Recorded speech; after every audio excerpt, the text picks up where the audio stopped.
इस वीडियो में हम लोग वर्कमैन्स इंस्पेक्टर के बारे में देखेंगे। तो ये द माइंस रूल 1955 में वर्कमैन्स इंस्पेक्टर के बारे में दिया गया है। इस टॉपिक से हर कॉम्पिटिटिव एग्जाम में एक या एक से ज्यादा भी क्वेश्चन बार बार आते रहता है। तो आज हम लोग डिटेल्स में इस वर्कमैन्स इंस्पेक्टर को देखेंगे। तो वर्कमैन इंस्पेक्टर के बारे में द माइंस रूल 1955 में रेगुलेशन नंबर 29 क्यू में दिया गया है। इसका जो फर्स्ट पॉइंट है रूल, ये है वन सब रूल। तो सब रूल में वर्कमैन इंस्पेक्टर के बारे में दिया गया है। तो सबसे पहले क्राइटेरिया कि किस माइंस में एम्प्लॉय करेंगे। तो वैसे माइंस में एम्प्लॉय करेंगे जहां पर कम से कम 500 या उससे ज्यादा आदमी काम कर रहा हो। ये सबसे इम्पोर्टेंट क्राइटेरिया है। यदि 500 से कम आदमी काम कर रहा है तो वहां हम लोग वर्कमैन इंस्पेक्टर को अपॉइंट नहीं करेंगे। वर्कमैन इंस्पेक्टर को कौन अपॉइंट करेगा? तो माइंस का जो ऑनर, एजेंट या मैनेजर होगा वो अपॉइंट करेगा। कितने वर्कमैन इंस्पेक्टर को अपॉइंट करेंगे? तो वो है 3। ये सारा जितना भी ऑब्जेक्टिव है सारा इंपॉर्टेंट है कॉम्पिटिटिव पॉइंट ऑफ व्यू से। अब है कि मान लीजिए ऑनर या एजेंट या मैनेजर वर्कमैन इंस्पेक्टर अपॉइंट करता है तो किससे पूछ के करेगा? क्या अपने मन से करेगा या किसी से सजेशन लेगा या कोई एग्जाम के थ्रू लेगा या कुछ और क्वालिफिकेशन होगा? तो उसको देखते हैं। तो किससे कंसल्ट करेगा, किससे सजेशन लेगा? तो माइंस में बहुत सारे ट्रेड यूनियन होते हैं। ट्रेड यूनियन क्या होता है कि जो वर्कर्स होते हैं उस ट्रेड यूनियन के मेंबर होते हैं। ट्रेड यूनियन का मेन काम है कि वो वर्कर्स के इंटरेस्ट को प्रोटेक्ट करे, कि उनको सही सैलरी मिले, सही वेज मिले, उनके साथ कोई अन्याय नहीं हो। इसके लिए ट्रेड यूनियन रहता है। तो जो भी अपॉइंट करे, सपोज ऑनर, एजेंट या मैनेजर जो भी अपॉइंट कर रहा है वो ट्रेड यूनियन से क्या करेगा? कांटेक्ट करेगा, जो रजिस्टर्ड ट्रेड यूनियन है उनसे।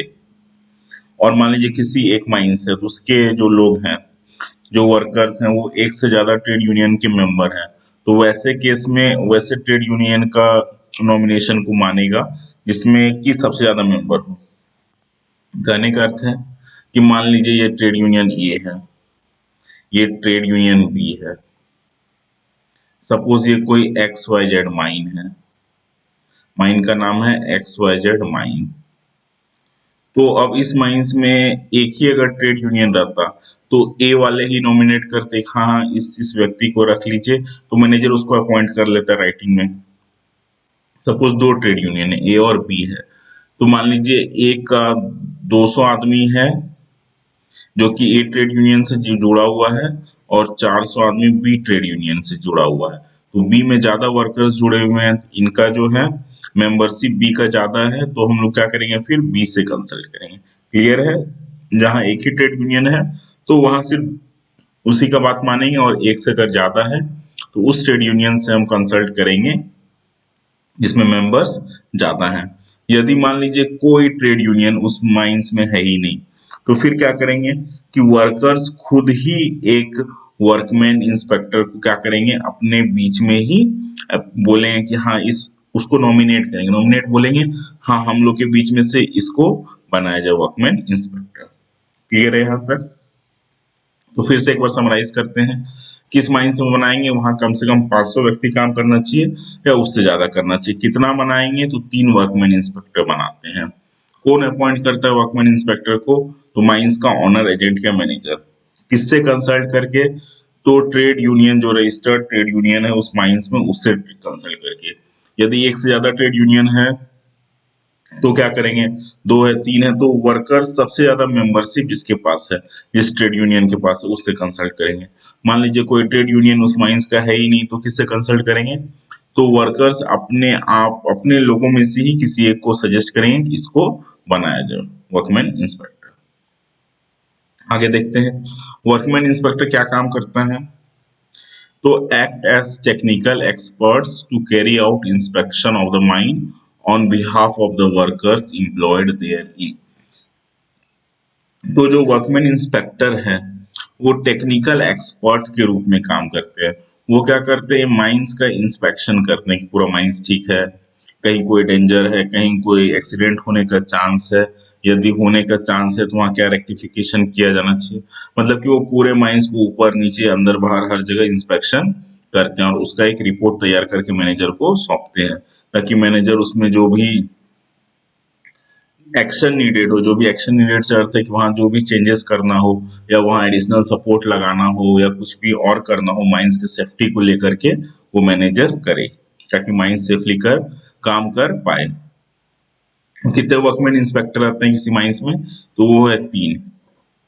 एक माइनिंग ऑपरेशन को देखने के लिए, दूसरा इलेक्ट्रिकल इंस्टॉलेशन जो है उसको देखने के लिए, और तीसरा जो मैकेनिकल इंस्टॉलेशन यानी मशीन को देखने के लिए, दूसरा बिजली का इंस्टॉलेशन को देखने के लिए, और एक माइनिंग के ऑपरेशन को देखने के लिए।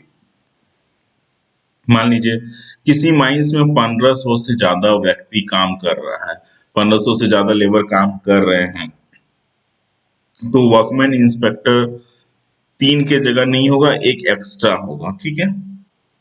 और वो एक्स्ट्रा व्यक्ति जो चौथा व्यक्ति एक इलेक्ट्रिकल से होगा, एक मैकेनिकल से होगा और एक माइनिंग से होगा। पर अगर 1500 से ज्यादा व्यक्ति उस माइंस में काम कर रहे हैं, हम लोग एक एक्स्ट्रा और वर्कमैन इंस्पेक्टर को अपॉइंट करेंगे। वो किस डिसिप्लिन से होगा? तो वो एक्स्ट्रा वाला माइनिंग डिसिप्लिन से ही होगा, इस चीज को याद रखेंगे, ठीक है। और मान लीजिए और हर 1000 पे एक एक ऐड करते जाएंगे। मान लीजिए 2500 है, तो यहाँ क्या होगा? टोटल 4 वर्कमैन इंस्पेक्टर रहेगा, 3500 हो जाएगा, तो एक और ऐड कर देंगे, तो यहाँ पर कितना हो जाएगा? 5। तो एक इलेक्ट्रिकल से रहेगा, एक मैकेनिकल से रहेगा, एक माइनिंग से रहेगा, और एक्स्ट्रा जो वर्कमैन इंस्पेक्टर ऐड होगा अगर वर्कर्स जाता है तो वो सारा किससे होगा? माइनिंग डिसिप्लिन से ही रहेगा। क्लियर? आगे देखते हैं।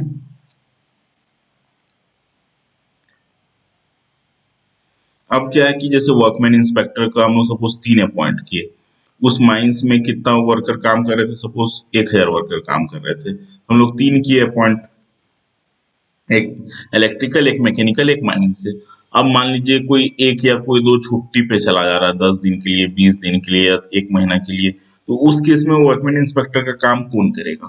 तो उसके लिए क्या प्रोविजन है कि हर माइन में ऑनर एजेंट या मैनेजर एक और पैनल ऑफ वर्कमैन इंस्पेक्टर को अपॉइंट करेगा, ठीक है, जो अगर कोई जा रहा है तो उसके जगह काम करेगा। इसका अर्थ क्या है कि एक और पैनल 3 लोगों का तैयार करके रखेगा, एक इलेक्ट्रिकल से, एक मैकेनिकल से, एक माइनिंग से। मान लीजिए जो एब्सेंट है तो वो उसके जगह फिट हो जाएगा। कब तक वो काम करेगा? जब तक वो रेगुलर वाला एब्सेंट है। और जो पैनल जो हम लोग एक्स्ट्रा पैनल बना रहे हैं, सब्स्टिट्यूट पैनल, उसमें एक माइनिंग से, एक इलेक्ट्रिकल से और एक मैकेनिकल से रहेगा। नेक्स्ट है कि किस व्यक्ति को हम लोग वर्कमैन इंस्पेक्टर बनाएंगे। तो मिनिमम क्वालिफिकेशन क्या होना चाहिए? तो किसी भी व्यक्ति को उठा के हम लोग वर्कमैन इंस्पेक्टर नहीं बना देंगे। किसको बनाएंगे? तो उसके लिए उसके पास ओवरमैन या फोरमैन का सर्टिफिकेट होना चाहिए। क्या कंपलसरी क्राइटेरिया है? ओवरमैन या फोरमैन का सर्टिफिकेट होना चाहिए। और जो इलेक्ट्रिकल मशीनरी को देख रेख करने के लिए जो हम लोग वर्कमैन इंस्पेक्टर एक इलेक्ट्रिकल से बना रहे हैं, उसके पास एक valid electrical supervisor certificate of competency होना चाहिए, यानी इलेक्ट्रिकल सुपरवाइजर सर्टिफिकेट उसके पास होना चाहिए, तभी उसको हम इलेक्ट्रिकल के लिए वर्कमैन इंस्पेक्टर अपॉइंट करेंगे। और मशीनरी और मैकेनिकल के लिए क्या होना चाहिए कि कम से कम वो ओवरमैन होना चाहिए, फोरमैन होना चाहिए, इलेक्ट्रिकल सुपरवाइजर कुछ भी हो तो उसको हम लोग मैकेनिकल के लिए अपॉइंट कर सकते हैं। नेक्स्ट है, ये भी इंपॉर्टेंट क्राइटेरिया है, मैकेनिकल के लिए कुछ भी चलेगा ना, ओवरमैन, फोरमैन या फिर इलेक्ट्रिकल सुपरवाइजर भी रहेगा तो उसको हम लोग मैकेनिकल में अपॉइंट कर सकते हैं। फिर है कि कितने साल का वर्किंग एक्सपीरियंस होना चाहिए। तो जिस भी व्यक्ति को हम लोग वर्कमैन इंस्पेक्टर बना रहे हैं, वो तो चाहे ओवरमैन होगा या फोरमैन सर्टिफिकेट उसके पास होगा, और कम से कम उसको माइंस में काम करने का 5 साल का एक्सपीरियंस होगा। ये भी बहुत इंपॉर्टेंट है, कम से कम माइनिंग में काम करने का 5 साल का एक्सपीरियंस होगा, और उस 5 साल में से कम वो 2 साल उसी माइंस में काम किया गया हो जहां का वो वर्कमैन इंस्पेक्टर बन रहा है, ताकि उसको उस माइंस का हर एक चीज के बारे में, हर डिस्ट्रिक्ट के बारे में, हर पैनल के बारे में, शाफ्ट के, इंक्लाइन के, हर चीज के बारे में उसको जानकारी हो। तो फिर से देखते हैं, कम से कम मान लीजिए हम लोग राम को क्या कर रहे हैं, वर्कमैन इंस्पेक्टर बना रहे हैं। तो राम के पास कम से कम माइनिंग में 5 साल का एक्सपीरियंस होना चाहिए काम करने का, 6, 7, 8, 10 जितना हो ज़्यादा चलेगा। और वो जो माइंस है सपोज ए, तो वो व्यक्ति राम ए माइंस में एटलीस्ट 2 साल से काम कर रहा हो या काम कर चुका हो, ताकि उसको ए माइंस के बारे में पूरा जानकारी हो। ठीक है, नेक्स्ट देखते हैं। और एक तो फोरमैन सर्टिफिकेट हो, ओवरमैन सर्टिफिकेट हो, दूसरा 5 साल काम कर चुका हो। तीसरा क्राइटेरिया क्या है कि एक ओरिएंटेशन ट्रेनिंग होता है वर्कमैन इंस्पेक्टर के लिए। वो व्यक्ति जिसको हम लोग वर्कमैन इंस्पेक्टर बना रहे हैं, वो ये ट्रेनिंग कर चुका हो। इस ट्रेनिंग में कम से कम 30 लेक्चर वो अटेंड किया हो, और वो हर एक लेक्चर कितना होना चाहिए, 2-2 घंटे का होना चाहिए। इस वर्कमैन इंस्पेक्टर का ओरिएंटेशन की ट्रेनिंग के लिए सिलेबस कौन प्रिस्क्राइब करता है? वो चीफ इंस्पेक्टर जनरल प्रिस्क्राइब करता है। अब है कि वर्कमैन इंस्पेक्टर कितना दिन काम करेगा। तो वर्कमैन इंस्पेक्टर अपना ड्यूटी, वर्कमैन इंस्पेक्टर का ड्यूटी सिर्फ हफ्ता में 2 दिन के लिए ही करेगा। ये इंपॉर्टेंट है यहाँ से ऑब्जेक्टिव क्वेश्चन, कि कोई भी व्यक्ति वर्कमैन इंस्पेक्टर है, सपोज ये मेरा माइंस ये है, और हम किसी व्यक्ति को क्या किए, वर्कमैन इंस्पेक्टर बना दिए, तो वो हो सकता है उस माइंस का ओवरमैन हो या फोरमैन हो, ऐसा कुछ होगा। वो व्यक्ति वहां पर कुछ काम कर रहा होगा, तो वो 2 दिन तक क्या करेगा, वर्कमैन इंस्पेक्टर का काम करेगा। क्या है काम करेगा, वर्कमैन इंस्पेक्टर का काम क्या है, तो पूरे माइंस को इंस्पेक्ट करेगा कि कहीं कोई खतरा तो नहीं है, एक्सीडेंट का चांस तो नहीं है, डेंजर तो नहीं है, ये सब इंस्पेक्ट करेगा। बाकी हफ्ता का 2 दिन को छोड़ के बाकी दिन वो अपना नॉर्मल वर्क जो उसका था, ओवरमैन का होगा या माइनिंग सरदार का होगा, वो उस काम को करेगा। और अगर कभी इमरजेंसी में उसको वर्कमैन इंस्पेक्टर का काम को करने बुलाया जाए, तब भी वो एक्स्ट्रा वर्कमैन इंस्पेक्टर का काम कर सकता है। तो मिनिमम 2 दिन काम करेगा वर्कमैन इंस्पेक्टर का, बाकी दिन वो काम करेगा अपना जो रेगुलर ड्यूटी, ओवरमैन होगा तो ओवरमैन का काम करेगा। और कभी उसको एक्स्ट्रा बुलाया जाए वर्कमैन इंस्पेक्टर का काम करने के लिए, तो वो वर्कमैन इंस्पेक्टर का काम भी करेगा।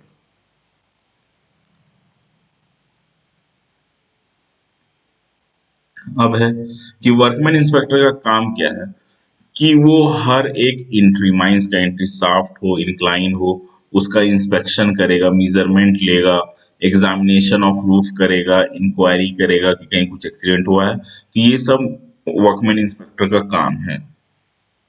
तो किसी भी माइंस का ऑनर, एजेंट और मैनेजर क्या करेगा, वर्कमैन इंस्पेक्टर को काम करने में जो जो उसको मदद या फैसिलिटी चाहिए वो सारा प्रोवाइड करेगा। और माइन का एक ऑफिशियल वर्कमैन इंस्पेक्टर के साथ जब वो इंस्पेक्शन कर रहा होगा उसके साथ में रहेगा। वर्कमैन इंस्पेक्टर जब जिस भी समय चाहे अपना इंस्पेक्शन कर सकता है, वो फ्री है किसी भी टाइम उस माइंस का इंस्पेक्शन करने के लिए। मान लीजिए कि उस माइंस में यदि कोई एक्सीडेंट होता है या कोई डेंजरस ऑकरेंस यानी कुछ खतरनाक या खतरा अचानक से उत्पन्न हो जाता है, तो उस माइंस का ऑनर, एजेंट या मैनेजर क्या करेगा, वर्कमैन इंस्पेक्टर को इमीडिएटली इन्फॉर्म करेगा उस एक्सीडेंट के बारे में या वो डेंजरस ऑकरेंस के बारे में। नेक्स्ट पॉइंट 6 क्या बोलता है कि वर्कमैन इंस्पेक्टर अपने शक्ति का दुरुपयोग नहीं करेगा। वो अपने शक्ति से माइनिंग के एक्टिविटीज को डिस्टर्ब नहीं करेगा या माइनिंग के कामकाज में दिक्कत किसी प्रकार का नहीं लाएगा।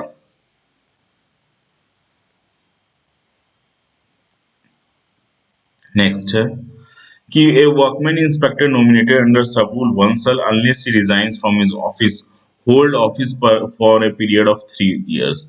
तो वर्कमैन इंस्पेक्टर 3 साल के लिए नॉमिनेट किया जाएगा, यानी कि जैसे प्रेसिडेंट 5 साल के लिए होता है, प्राइम मिनिस्टर 5 साल के लिए होता है, ठीक है, चीफ मिनिस्टर 5 साल के लिए, उसी तरह वर्कमैन इंस्पेक्टर का कितना साल का उसको अपॉइंट किया जाएगा, तो वो 3 साल के लिए। ये भी इंपॉर्टेंट है, वर्कमैन इंस्पेक्टर के कितने साल का कार्यकाल होगा, वो 3 साल का होगा। जिस दिन से उसको नॉमिनेट किया जाएगा उस दिन से 3 साल का। और क्या है कि क्या कोई व्यक्ति बार बार वर्कमैन इंस्पेक्टर बन सकता है? सपोज पहली बार 3 साल के लिए बना, अगली बार 3 साल के लिए बना, अगली बार 3 साल, तो एक बार बन सकता है। इसके अलावा वो सिर्फ और एक बार ही बन सकता है। तो कोई व्यक्ति अपने जीवन काल में या 2 ही बार वर्कमैन इंस्पेक्टर बन सकता है। ठीक है, यही चीज बोला। रीनोमिनेशन का अर्थ है कि फिर से एक बार उसको नॉमिनेट किया जा सकता है वर्कमैन इंस्पेक्टर के लिए। अब है कि मान लीजिए 3 साल के लिए कोई वर्कमैन इंस्पेक्टर था। अब माइंस का ऑनर एजेंट को उसका काम अच्छा नहीं लगा। अब वो जब वर्कमैन इंस्पेक्टर से हटा तो हो सकता है कि ऑनर या एजेंट के मैनेजर उस पर कुछ कार्रवाई करे। तो ऐसा बिल्कुल भी अधिकार नहीं है। कोई भी ऑनर एजेंट या मैनेजर उस वर्कमैन इंस्पेक्टर के अगेंस्ट कोई भी एक्शन नहीं ले सकता है in discharge of his duties and functions as laid down in this rules. यदि वो वर्कमैन इंस्पेक्टर का अपना ड्यूटी कर रहा है और जो कर्तव्य वो पूरा कर रहा है, उस कर्तव्य को पूरा करने के लिए उस पर कोई ऑनर एजेंट और मैनेजर कोई कार्रवाई नहीं कर सकता। हो सकता है कि वर्कमैन इंस्पेक्टर सजेस्ट करे कुछ सेफ्टी के लिए, माइंस के ओनर एजेंट मैनेजर को वो चीज अच्छा ना लगे, पसंद ना आए। क्यों? क्योंकि कुछ सेफ्टी के लिए सजेस्ट करेगा तो उसमें कॉस्ट आएगा। हो सकता है प्राइवेट माइंस में सब दिक्कत जा सकती है, पर किसी भी ऑनर एजेंट या मैनेजर के पास अधिकार नहीं है कि वर्कमैन इंस्पेक्टर को उसके कर्तव्य को पूरा करने के लिए कोई पनिशमेंट या कोई एक्शन उसके अगेंस्ट ले। नेक्स्ट, फिर 29R जो रूल है 29R, उसमें दिया गया है कि वर्कमैन इंस्पेक्टर का क्या क्या कर्तव्य रहेगा। तो इसके अंदर सब रूल 1 का सब रूल ए को देखते हैं। टू इंस्पेक्ट ऑल शाफ्ट, हर शाफ्ट का इंस्पेक्शन करेगा, इंक्लाइन का इंस्पेक्शन करेगा, रोड्स का इंस्पेक्शन करेगा, वर्क प्लेस जहाँ काम हो रहा है वहां का इंस्पेक्शन करेगा, हर इलेक्ट्रिकल और मैकेनिकल इंस्ट्रूमेंट्स का इंस्पेक्शन करेगा, और जो कन्वेंस मतलब कि आदमी को लाने ले जाने के लिए हो रहा है या मटेरियल को लाने ले जाने के लिए हो रहा है, सारे चीज का इंस्पेक्शन वर्कमैन इंस्पेक्टर करेगा। मान लीजिए in case of any urgent and immediate danger that comes to his notice, workman inspector मान लीजिए इंस्पेक्शन कर रहा है, उसको लग रहा है कि कहीं कुछ अर्जेंटली कुछ काम करना है या कुछ खतरा है जो नियर बाय हो सकता है, उसके अगर ध्यान में आता है तो वो सबसे पहले क्या करेगा, मैनेजर को इन्फॉर्म करेगा और माइंस इंस्पेक्टर को भी इन्फॉर्म करेगा। ये इंस्पेक्टर रीजनल इंस्पेक्टर भी हो सकता है, चीफ इंस्पेक्टर भी हो सकता है। और उस खतरे से बचने या निपटने के लिए भी जो नेसेसरी एक्शन होगा वो भी वो मैनेजर को सजेस्ट करेगा। नेक्स्ट पॉइंट, सी पॉइंट क्या बोल रहे हैं कि माइंस में जब भी माइंस इंस्पेक्टर इंस्पेक्शन के लिए आएगा माइंस में, तो उस समय वर्कमैन इंस्पेक्टर माइंस इंस्पेक्टर को एकम्पनी करेगा, यानी उसके साथ जाएगा इंस्पेक्शन में। इसी में और आगे हैं, अब वर्कमैन इंस्पेक्टर जो भी इंस्पेक्शन किया माइंस का, वो अपने सारे फुल रिपोर्ट को जो जो भी वो पाया, यहाँ पर कमी है, यहाँ कुछ और करना है, यहाँ पर कुछ दिक्कत है, यहाँ पर डेंजर का चांस है, जितना भी इंस्पेक्शन किया उस इंस्पेक्शन का जो भी रिजल्ट होगा वो एक इंटरलिव्ड पेज्ड एंड बाउंड रजिस्टर, यानी कि एक रजिस्टर में वो एंट्री करेगा। किस पर्पस में, किस फॉर्म में, वो फॉर्म यू। इस फॉर्म यू को बिल्कुल याद रखेंगे कि वर्कमैन इंस्पेक्टर जो इंस्पेक्शन करेगा उसको किस फॉर्म में एंट्री करेगा, तो उसका आंसर होगा फॉर्म यू। ये बार बार एग्जाम में आता भी है, तो फॉर्म यू को हम लोग हमेशा याद रखेंगे कि वर्कमैन इंस्पेक्टर अपना रिपोर्ट को फॉर्म यू में भर के देगा। और वर्कमैन इंस्पेक्टर उस रजिस्टर में जो भी एंट्री करेगा तो वो उसमें साइन भी करेगा और डेट भी डालेगा, और उस फॉर्म यू जो भी एंट्री किया इंस्पेक्शन का जो भी रिजल्ट आया उसका एक कॉपी खुद के पास भी रखेगा। अब है 29S, ये क्या बोलता है कि वर्कमैन इंस्पेक्टर कुछ इंस्पेक्शन किया और वो कुछ कमी दर्ज किया या कुछ ऐसा घटना पाया जो सेफ्टी को हैम्पर कर रहा हो, सेफ्टी को डिस्टर्ब कर रहा हो, या नियर बाय में वो कुछ खतरा या हजार्ड ऐसा कुछ पाया, तो वो रिपोर्ट फॉर्म यू में डाल दिया एक रजिस्टर में, उसको भर के वो जमा कर दिया मैनेजर के पास। अब जो उस माइंस का ऑनर एजेंट या मैनेजर है, तो वो वर्कमैन इंस्पेक्टर जो उस रजिस्टर में एंट्री किया, जो रूल 29 आर सब रूल 2 के तहत रखा गया था, ठीक है। तो जैसे ही मैनेजर उसको देखा, वो उसमें 15 दिन के अंदर क्या करेगा, उसमें जो रेमेडियल मेजर्स यानी उस खतरा को दूर करने के लिए जो भी कार्रवाई करना है वो करेगा, और किस दिन वो कार्रवाई किया गया है वो भी उस रजिस्टर में एंट्री कर देगा। फिर से इस चीज को समझते हैं। मान लीजिए आज 12 तारीख को वर्कमैन इंस्पेक्टर अपना इंस्पेक्शन रिपोर्ट डाला कि इस डिस्ट्रिक्ट ए में कुछ दिक्कत है, इसको दूर करो। तो ऑनर एजेंट और मैनेजर 12 को डाला, तो 15 दिन के अंदर यानी 27 तारीख के पहले तक वो इस प्रॉब्लम को दूर कर देगा, 15 दिन के अंदर। और वो उस रजिस्टर में लिख देगा उसके बगल में कि हाँ, जो आप प्रॉब्लम मेंशन किए तो उसको दूर किया जा चुका है, और क्या रेमेडियल मेजर्स मतलब कैसे दूर किए, क्या आप मेजर्स लिए, क्या स्टेप लिए, उस चीज को भी मेंशन करेगा, बगल में डेट भी डालेगा। ठीक है, यही है। इसका सब रूल क्या बोल रहा है, 2, कि मान लीजिए कि वर्कमैन इंस्पेक्टर इंस्पेक्शन किया, उसको लग रहा है किसी साइट पे कुछ दिक्कत है और वो फॉर्म यू में डाल दिया, पर ऑनर एजेंट या मैनेजर जो है वो बोल रहा है कि नहीं, आप जो बोल रहे हैं जो प्रॉब्लम वहां पर है ऐसा बिल्कुल कुछ भी एग्जिस्ट नहीं करता, वहां पर वर्किंग सेफ है। तो दोनों के बीच क्या हो रहा है, कॉन्फ्लिक्ट हो रहा है, दोनों एक दूसरे का बात को मानने के लिए तैयार नहीं है। तो वैसे केस में क्या करेगा, वर्कमैन इंस्पेक्टर अपना एक रिपोर्ट का कॉपी इंस्पेक्टर के पास भेजेगा। A copy of the report with remarks thereon regarding such difference of opinion shall be sent by the owner agent or manager to the chief inspector or any inspector for decision। तो अगर ऐसा कुछ भी difference जा रहा है तो honour agent या मैनेजर क्या करेगा, जो भी डिफरेंस जा रहा है तो वो दोनों अपना अपना जो भी बात है वो चीफ इंस्पेक्टर या रीजनल इंस्पेक्टर तक पहुंचाएगा, और इस चीज पे डिसीजन लेने का अधिकार रीजनल इंस्पेक्टर या चीफ इंस्पेक्टर के पास होगा, यदि दोनों के बीच कोई मतभेद हो रहा है किसी चीज को लेकर के। क्लियर है? तो यही था वर्कमैन इंस्पेक्टर के बारे में। तो फिर से समराइज कर लेते हैं। किसी माइंस में 3 वर्कमैन इंस्पेक्टर रहेगा, 500 या उससे ज्यादा व्यक्ति काम करेगा तो पर 1000 व्यक्ति बढ़ने पे 1500 तक 3 रहेगा, 1500 से ज्यादा पर 1000 व्यक्ति पे हम लोग एक एक वर्कमैन इंस्पेक्टर बढ़ाते जाएंगे, सिर्फ माइनिंग डिसिप्लिन से बढ़ाएंगे। 3 जो रहेगा वो एक इलेक्ट्रिकल से रहेगा, एक मैकेनिकल से, एक माइनिंग, और पर 1000 पे हम लोग क्या करेंगे, 1500 के बाद पर 1000 पे एक एक बढ़ाते जाएंगे, वो सारा माइनिंग से ही रहेगा। वर्कमैन इंस्पेक्टर का एक टीम बनेगा और एक सब्स्टिट्यूट टीम भी बनेगा। मान लीजिए जो रेगुलर वर्कमैन इंस्पेक्टर है वो अगर नहीं आया है तो वो सब्स्टिट्यूट टीम उसके जगह काम करेगा। ठीक है, 3 साल का कार्यकाल होगा वर्कमैन इंस्पेक्टर का। वर्कमैन इंस्पेक्टर का मिनिमम क्वालिफिकेशन क्या होगा, उसके पास ओवरमैन या फोरमैन सर्टिफिकेट होना चाहिए माइनिंग और मैकेनिकल वर्क के लिए। इलेक्ट्रिकल के लिए जो सुपरवाइजर बनाया जाएगा उसके पास एक valid electrical supervisor certificate of competency होना चाहिए। यही मेन मेन बातें हैं। और 3 साल के लिए किसी व्यक्ति को वर्कमैन इंस्पेक्टर बनाया जा सकता है, और उसको एक और टर्म दिया जा सकता है, उससे ज्यादा नहीं। ठीक है, तो यही है। Thank you.